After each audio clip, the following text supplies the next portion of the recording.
Bonjour tout le monde, on se retrouve aujourd'hui pour une petite vidéo un peu spéciale.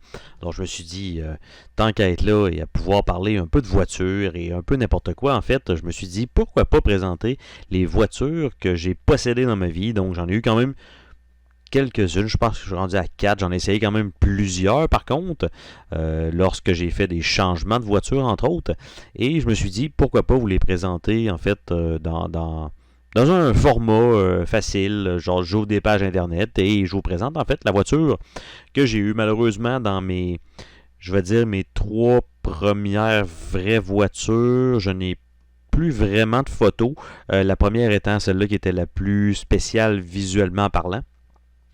Et donc, j'ai eu comme première voiture une Chevrolet Cobalt LT 2005 ou LS, c'est peut-être une LS en fait, ouais, une LS 2005.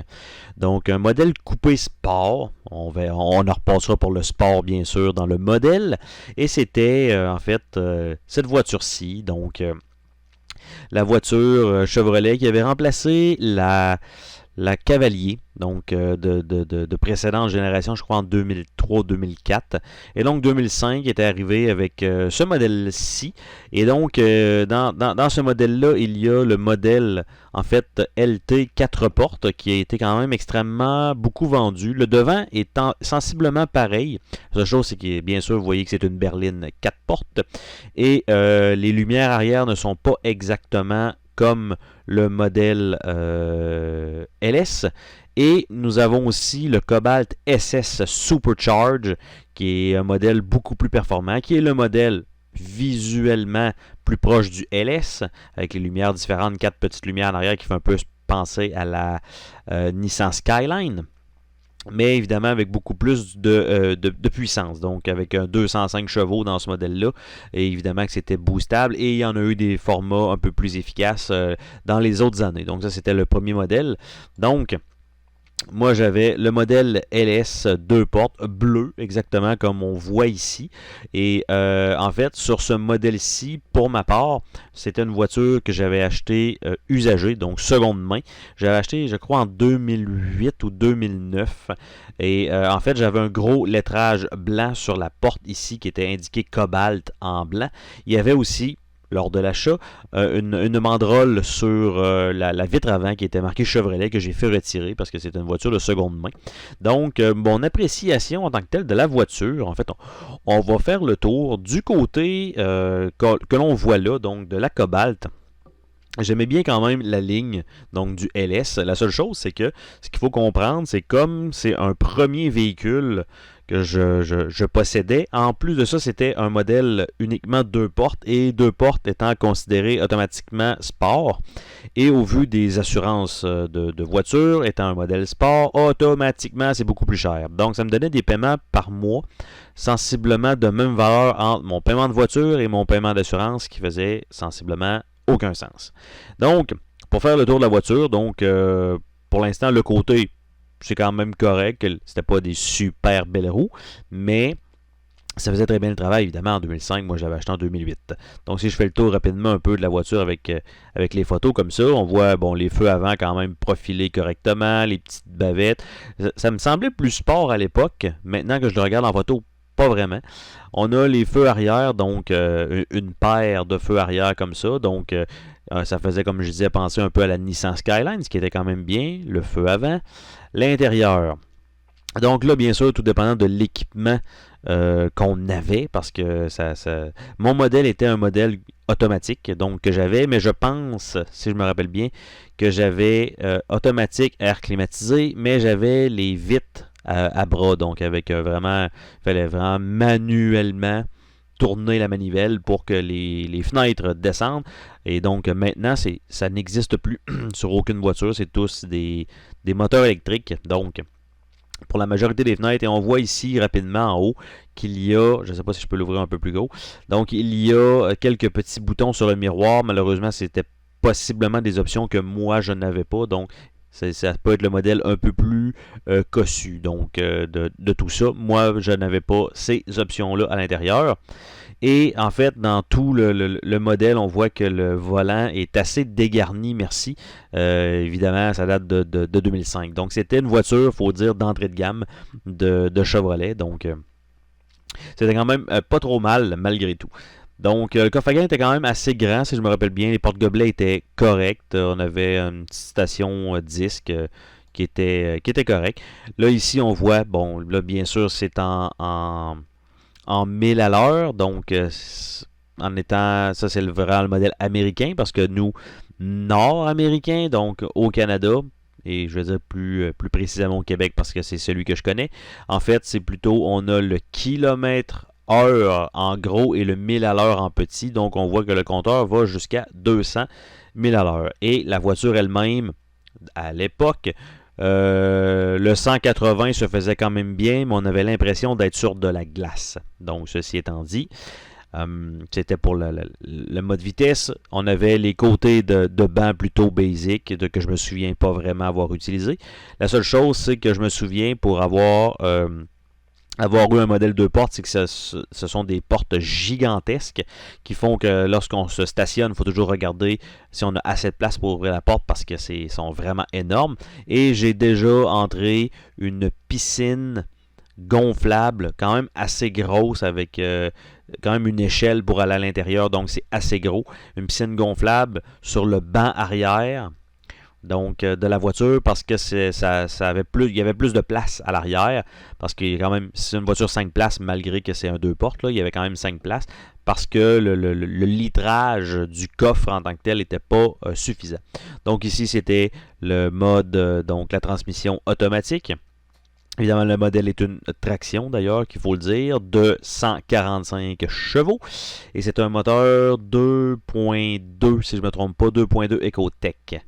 Donc ici, il y avait un bouton en dessous pour pouvoir reculer. Il n'y avait pas de mode manuel et en fait shiftronique. Bref, il n'y avait pas ça d'inclus dans cette transmission-là. Et c'était une transmission 4 vitesses. Donc pour la consommation d'essence, c'était pas tout à fait ça à cette époque-là.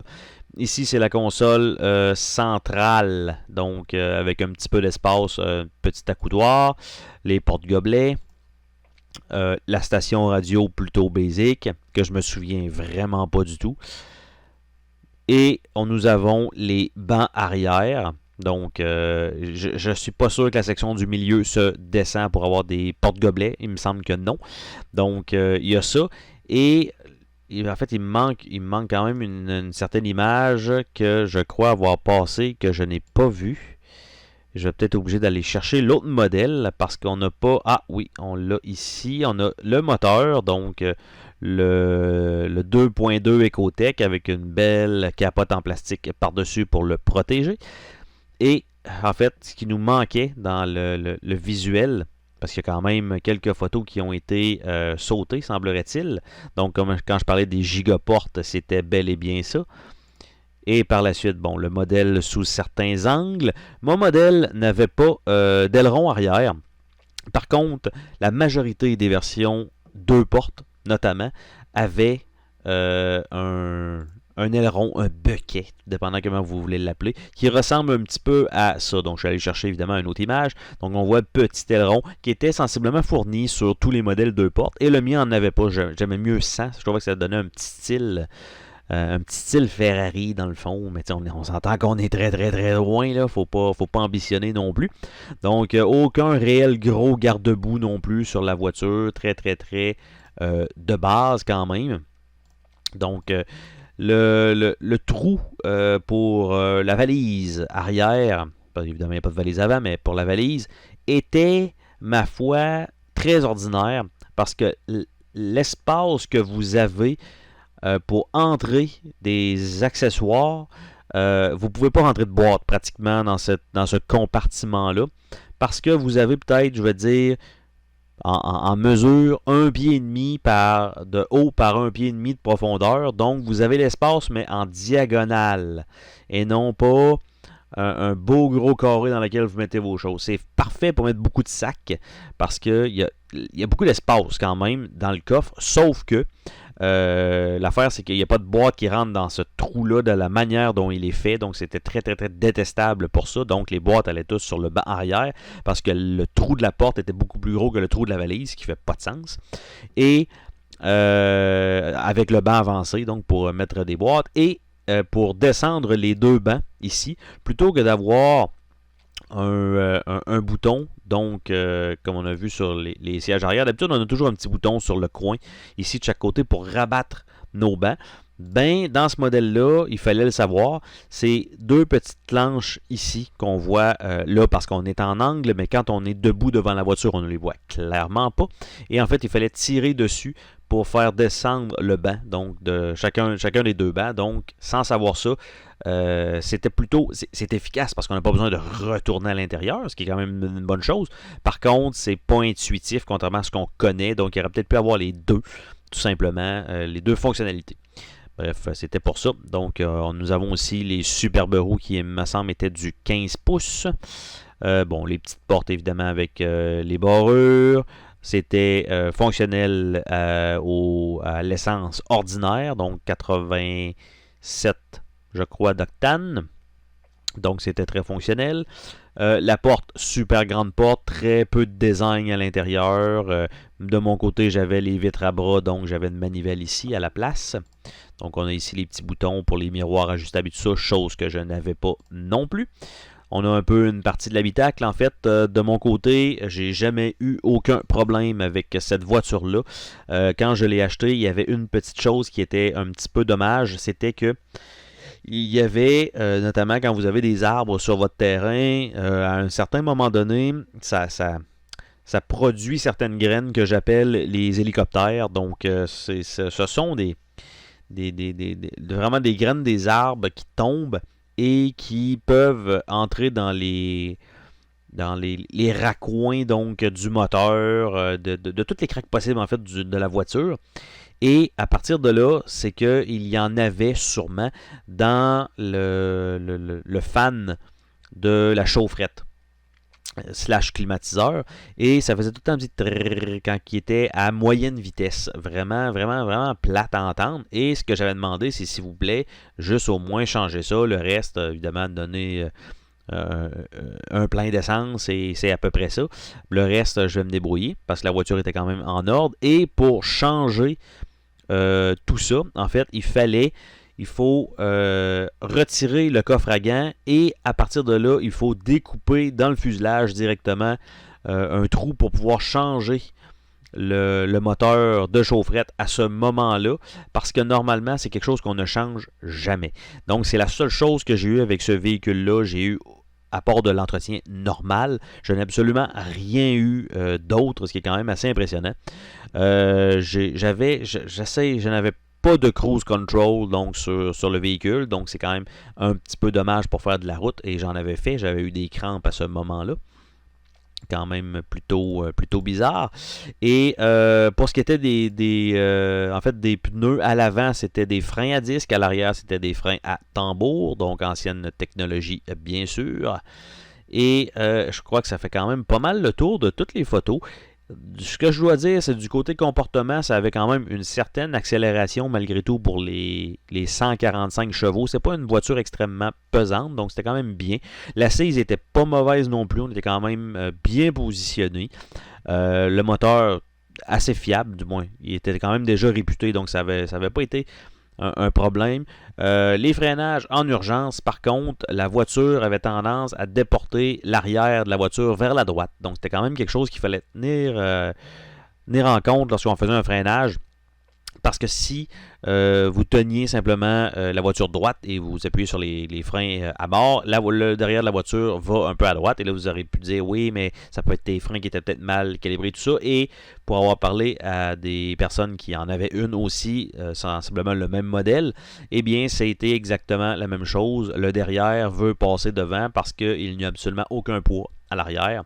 Et donc, quand ça freine de partout, on a l'impression que les freins à disque font le meilleur travail que les freins à tambour. Et à ce moment-là, selon la plateforme, parce que les voitures ne sont pas exactement droites. Hein. Les voitures, pour les tests de collision, la manière que c'est installé, les roues sont un petit peu décalées, c'est minime, vous le voyez pas nécessairement à l'œil, mais c'est quand même fait comme ça, ce qui me donne l'impression que c'était calibré, mais ça donnait aussi cet effet-là de malheureusement de freiner et que le derrière part toujours vers la droite et jamais par la gauche, toujours vers la droite, donc évidemment en ligne droite, et c'était quand même très efficace. La voiture, je l'ai gardée sensiblement 3 ans, si je me rappelle bien.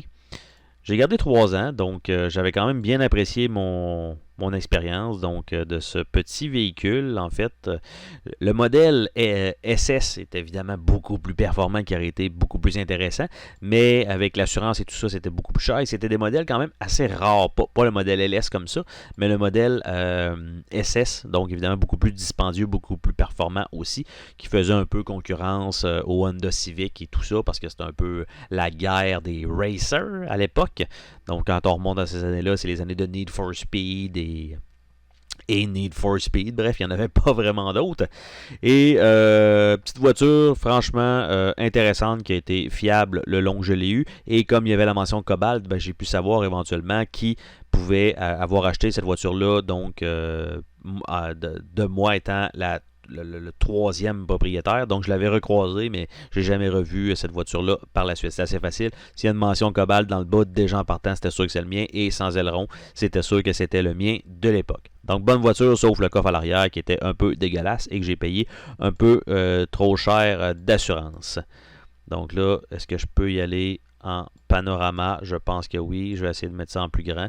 Donc, on voit un peu l'intérieur de la voiture, qu'est-ce que ça donnait rapidement. Il n'y avait évidemment pas de mention de démarrage sans clé, tout ça, on n'était pas là. De mon côté, j'avais pas le cruise, c'était une option supplémentaire. Je suis même pas sûr que j'avais le changement de radio sur la radio elle-même. Donc, ça, les 4 flashs étaient là ici. J'essaie de voir un peu le tour. Et à l'arrière, il y avait quand même beaucoup de place malgré tout, selon l'angle de la voiture. Ça donnait quand même une bonne espace quand même. Ça aurait pu être très ordinaire, mais non. Et les petits boutons ici, donc je ne les avais pas non plus. C'était le modèle OnStar, donc on appuie pour avoir de l'aide de l'assistance et tout ça. Moi, je n'avais pas ça sur la mienne. Donc, je crois que c'était un package supplémentaire. Et donc, ça fait le tour en fait de cette petite vidéo présentation de première voiture. Donc, on voit c'est sorti en plusieurs couleurs. La mienne, c'était vraiment la bleue, exactement comme ça, 2 portes. Donc, on a quand même un certain litrage, ce que je vois. C'est évidemment en miles per gallon, donc au gallon, 34 au gallon et 25 en ville. C'est pas exactement ce que nous, on connaît par litre au 100 km, en fait. Donc, je peux pas vraiment vous donner exactement le bon ratio. Par contre, c'était donc un modèle de 145 chevaux. Et quand on compare, donc évidemment, il nous compare ça avec les Tiburon, la Sion TC 2005 de l'époque et tout ça. La Tiburon avait seulement 138 chevaux, donc c'était plus performant qu'une Tiburon. Évidemment, le 4 cylindres, parce que je crois qu'il y avait aussi un 6 cylindres. La Sion TC avait quand même 160 chevaux. Et la Volkswagen Golf avait 115 chevaux. Donc, c'était quand même les comparatifs de ces années-là. Donc, il était quand même à peu près en plein milieu. Là, j'essaie de voir un peu si on a un peu d'autres détails. Je ne crois pas. Donc, et en fait, le modèle, j'essaie d'aller voir le modèle SS. Et on n'a pas de puissance indiquée. Et en fait, ce qu'on peut voir à peu près comme prix, c'était le modèle Berlin était à 13 000 évidemment dollars US, donc 13 600. Le modèle LS, donc 2 portes coupées, était à 15 900, donc 16 000 dollars. Et le modèle SS était à 21 000, donc quand même un peu plus dispendieux. Si je vais dans les spécifications, je ne sais pas si je vais être capable d'avoir le ratio, ici, le moteur, donc 205, 145 et 145. Et 155 à 4000 tours, étrangement. 200 à 4400 tours et 155 à 4000 tours. Donc, c'était C'était quand même pas une mauvaise voiture. Là, on voit pas nécessairement, j'allais dire, l'accélération ou rien de tout ça. On a la longueur, on a les pneus, c'est effectivement du 15 pouces, du 18 pouces sur le modèle SS, quand même assez impressionnant pour l'époque. Donc, on a l'espace, le cargo area et on n'a pas, malheureusement, le 0-100, mais il me semble que c'était pas quelque chose d'impressionnant, plus qu'il faut, évidemment, avec 145 chevaux. C'est pas là où ça va être le plus impressionnant. Donc, ça fait le tour de cette petite vidéo de présentation 2005. Donc, si vous avez apprécié la vidéo, hein, vous faites comme d'habitude. Vous pouvez toujours, n'hésitez pas, en fait, à laisser des commentaires. Et vous, de votre côté, quelle était votre première voiture? Ça serait intéressant de vous entendre dans les commentaires. Sur ce, on se dit à la prochaine pour une autre vidéo. Salut tout le monde! Oh, attends, pars pas de même! Je veux te remercier d'avoir regardé la vidéo. N'oublie pas de t'abonner si ce n'est pas déjà fait. N'hésite pas à laisser un commentaire sur la vidéo, ça me fait toujours plaisir de te lire. Tu peux laisser un petit pouce bleu vers le haut, juste ça, ça fait ma journée. Je t'invite également à visiter mes autres chaînes et à visiter mon Patreon. Merci pour ton soutien.